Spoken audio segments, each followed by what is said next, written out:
everybody, welcome to Just Desk India. Today we are talking about one of the most powerful constitutional judgment, that is Maneka Gandhi versus Union of India.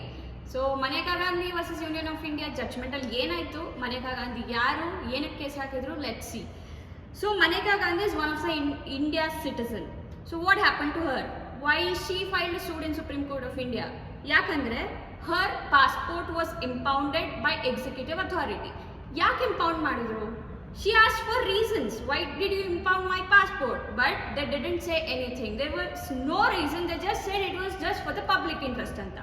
Andre, for the well-being of the country, for the safety of the country, we have confiscated your passport. They said, the executive of the country.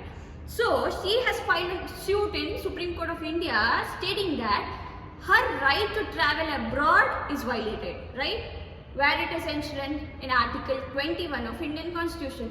Even though it is not explicitly stated that right to life and personal liberty is only stated explicitly in Article 21, this right to travel abroad is also enshrined in Article 21 itself.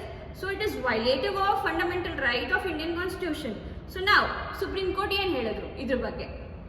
Supreme Court ಏನು ಹೇಳಿದ್ರು ಅಂದರೆ, so whatever the executive action taken by the executive of the country, that is impoundment of the passport of Maneka Gandhi, that is struck down by the Supreme Court. Then the clear division of powers, separation of powers was upheld, and judicial review was also upheld by the Supreme Court of India, stating that executive cannot arbitrarily impound or seize anybody's passport and also restrict the fundamental rights without any reasonable cause. This was upheld by Supreme Court of India, and it has changed the history of India towards constitution and fundamental rights. So follow for more of such content and reach out to us at justdeskindia@gmail.com. We are here to help you. Thank you.